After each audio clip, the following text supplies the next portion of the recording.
Hoje eu vou falar com a jornalista Lana Bitu, que é mãe do Antônio, um autista que inspirou a ela a escrever o livro Palmas para Antônio. Segue aí a nossa conversa.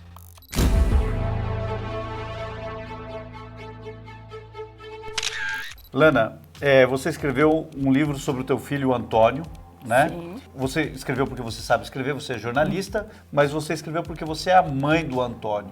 Exato. Como é ser a mãe do Antônio?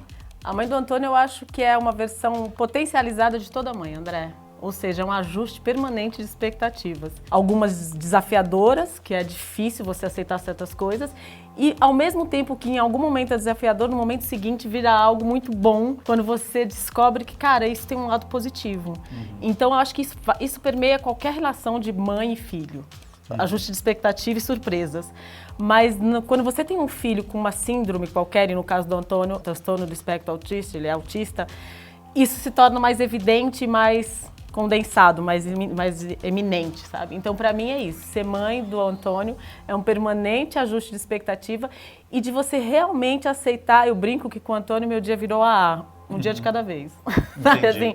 Um dia que começa bom pode terminar dificílimo e o contrário. O que é ajustar expectativas? Porque eu imagino que algumas expectativas talvez sejam muito altas ou algumas expectativas são muito baixas. Ajustar expectativas que eu quero dizer, assim, quando você tem um filho, o Antônio foi meu primeiro filho, eu tenho 2, tenho o Antônio que está com 10 anos, tenho o Miguel que está com 6. Quando você tem um filho, por mais que você queira ser uma pessoa lúcida e falar, não, eu não tenho, você tem expectativa, você começa a ter uma expectativa de que ele vai ser saudável. No caso do Antônio, ele é saudável, né? O TEA não é o autismo não é um tipo de doença. Mas assim, você entenda que ele vai estar no senso comum de tudo. Seja de inteligência, de comportamento, de saúde, de beleza. Então você cria umas expectativas meio básicas. Quando nasce que você vai começando a entender, no meu caso eu comecei a entender que ele começou a dar sinais com 1 ano e meio, né, de que havia algo diferente ali. Ali começou o meu ajuste de expectativa. Por quê? Porque ele foi falar com 5 anos. Você imagina eu que estava numa fase que todas as minhas amigas estavam tendo filhos, a maioria delas, e aí assim o encontro era, fulana tá falando uma frase, não sei quem fez não sei o quê, e eu, cigarras. É que meus pais estão felizes pra caramba quando o filho consegue jogar no iPad. Acha que o filho é um gênio. Olha como ele tem o dedinho ágil, gente. Exato. Já o cérebro não tá tanto, mas tudo As bem. expectativas, às vezes, eu acho até que estão um pouco baixas demais. E no caso, por exemplo, de uma criança com autismo, é uma criança que introspecta, geralmente. Introspectiva. É assim, o TEA, que é o transtorno do espectro, ele é muito abrangente. O que se descobriu é que há alguns anos atrás, umas 2 décadas atrás, a noção de autismo era muito alguém parado num canto, se balançando ou com algum tipo de movimento repetitivo que fosse, sem falar nada, sem nem olhar nos olhos, absolutamente interiorizado, introspectivo, né? E com o tempo se descobriu que não, que existem vários níveis de autismo. Então tem sim esse aqui na ponta da régua, que é o mais grave, mas tem o da outra ponta da régua, que é o Anthony Hopkins. É ator. Sim. Quer dizer, e você fala, peraí, autismo não é autista, não é aquele que não tem empatia? Cara, o cara vive personagens variados. Para você conseguir dar vida a isso, você tem que ter uma empatia de entender sentimentos, né? De um personagem que não é seu, bizarra. Então, assim, o leque se abriu muito. Então, no caso do Antônio, ele está na ponta mais leve. Ele é um autista chamado funcional, ou seja, ele é alfabetizado, ele vai para a escola, ele vai para uma escola normal, ele fala, hoje ele fala, ele está com 10 anos, ele fala, mas até os 5, repito, não falava. Ele tem consciência que ele é Asperger, que é uma coisa muito interessante, mas sim, ele ainda é interiorizado. Por exemplo, socialmente, ele não tem o menor filtro. Sim. Ele é capaz de chegar aqui, olhar para você e falar assim, por que você é tão... Faz de conta, feio. Tô brincando, tá? Você é lindo, você é lindo. Tudo bem, feio. Ele é capaz de fazer isso, porque ele não tem filtro social e, ao mesmo tempo, ele não reconhece certos, de novo, questões sociais como ironia, como expressões, né? Ai, Antônio, você tá com dor de cotovelo. Ele olha pra você e fala, mas eu não machuquei meu braço. E faz uma cara assim.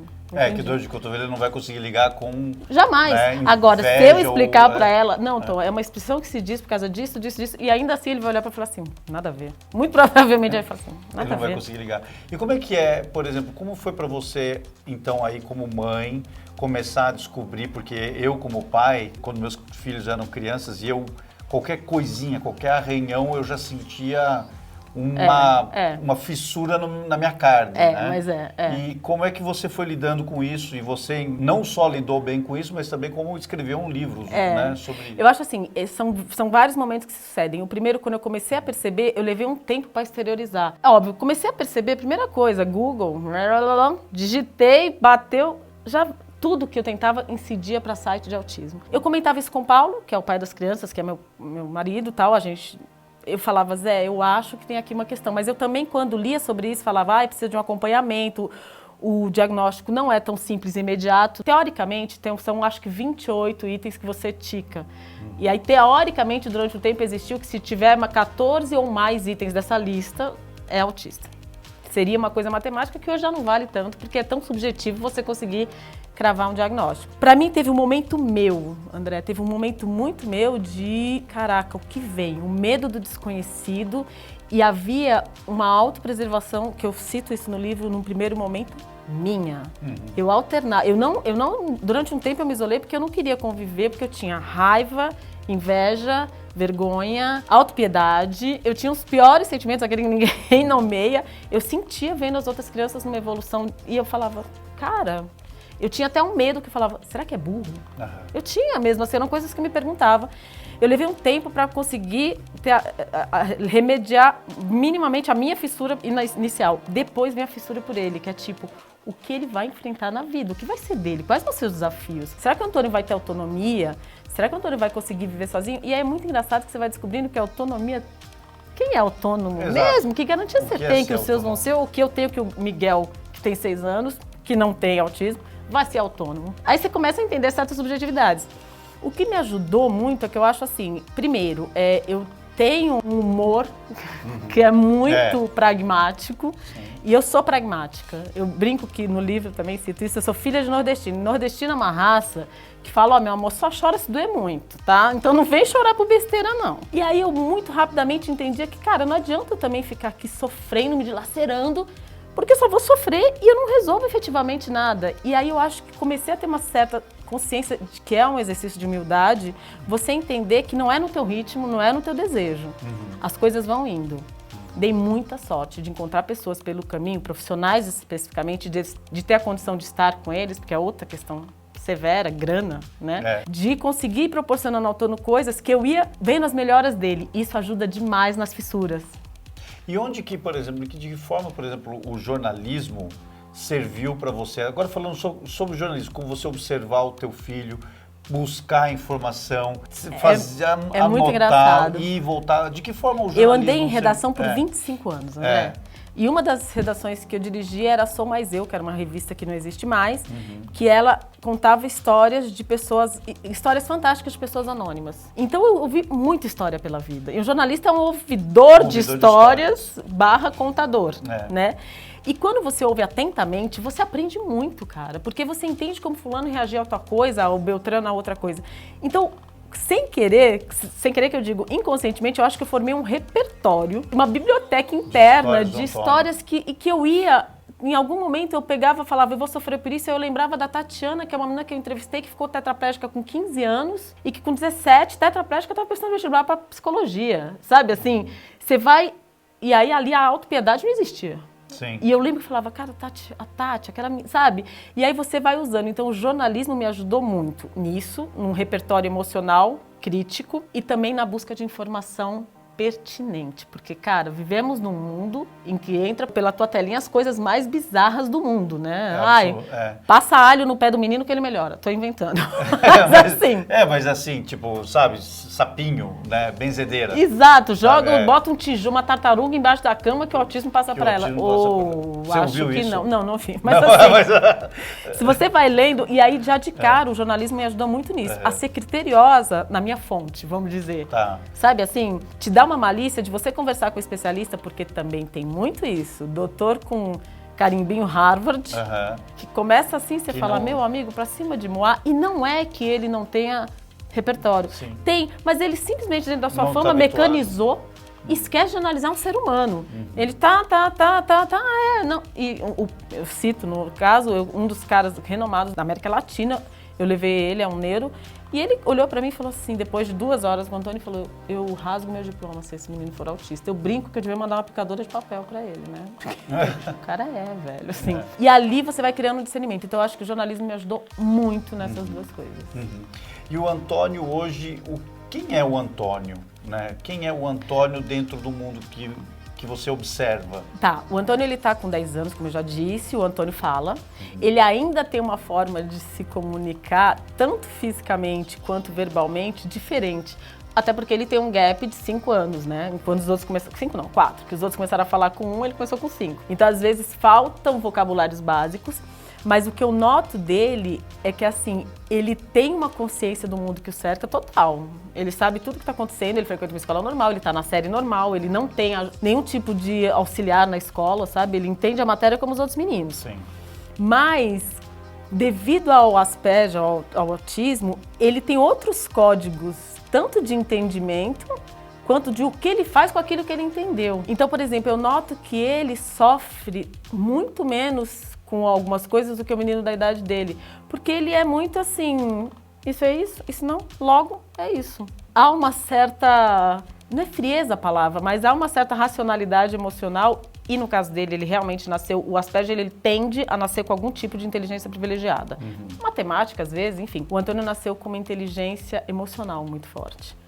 Então ele é um menino que ele consegue entender o mundo de uma forma que ele reage mais maduramente, olha que ironia, do que os meninos da idade dele. Ele tem um controle emocional muito maior que os meninos da idade dele. E você assim também, né, para perceber isso, você trabalhou muito tempo escrevendo para mulheres. Muito. Né? A minha carreira toda foi comportamento feminino.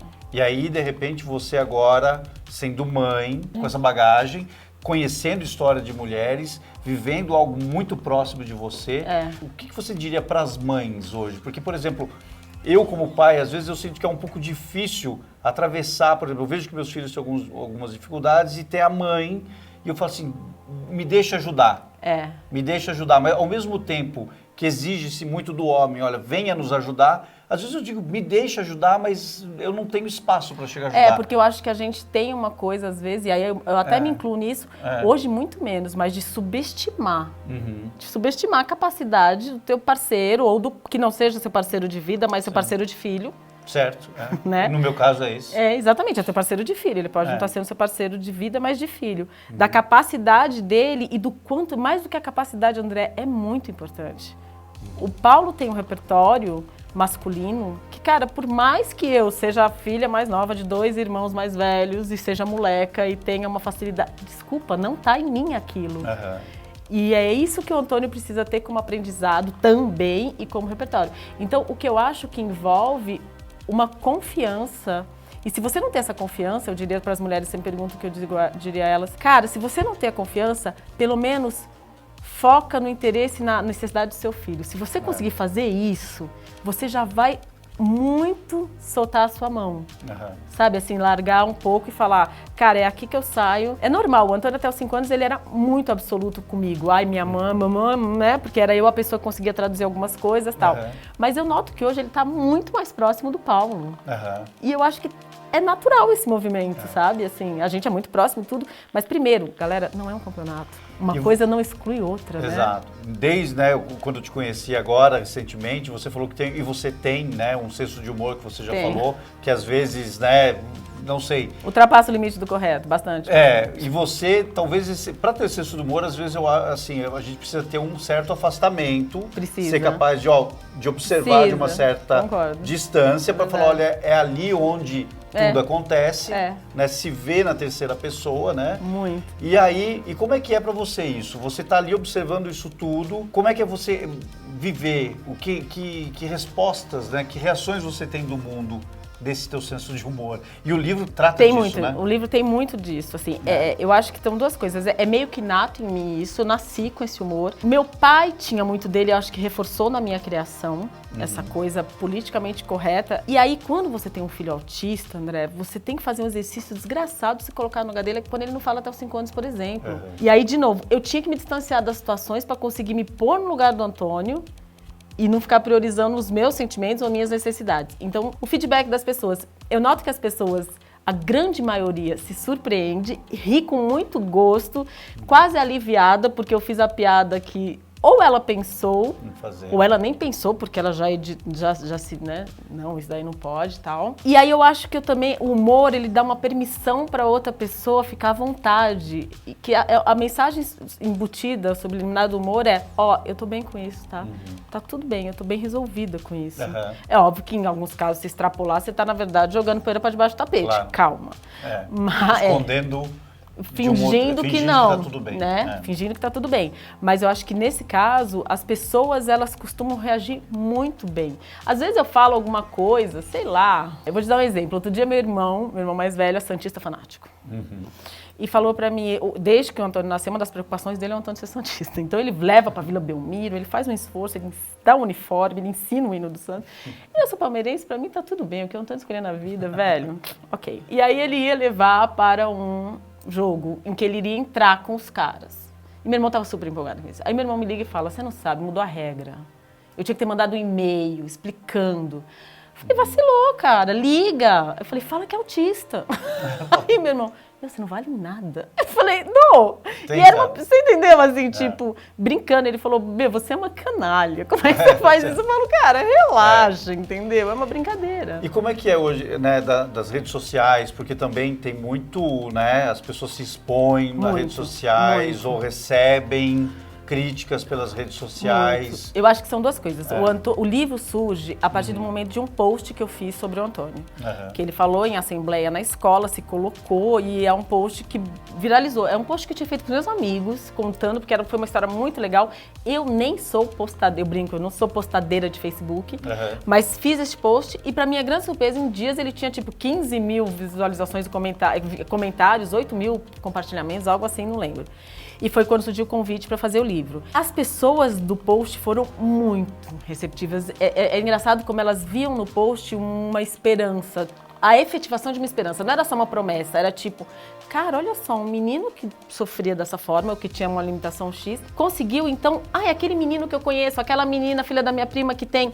Era uma notícia boa, e que as pessoas foram muito receptivas a ela. Eu não tive nenhum tipo de, isso daí é mentira. Não tive. Então, eu já parti de algo muito positivo. E eu acho que o livro, não tô tendo esse tipo de reverberação negativa nas redes sociais. Por quê? Porque no livro eu falo sobre a minha inveja, a minha raiva, a minha vergonha. Eu não sou uma contadora de heroína, que incrível, que história perfeita, que mulher incrível. Não, cara, pelo contrário, eu conto trechos que eu me exponho muito. Então, mais do que expor o Antônio, eu tô expondo a mim. Mas sim, eu tive um dilema no início e eu e o Paulo, a gente conversou muito quando pintou o convite pro livro. Pintou muito convite pra televisão, pra ir fazer entrevista, eu recusei todos. Porque eu tinha muito medo. TV é diferente, né, André? TV tá ao vivo, TV tá ao vivo.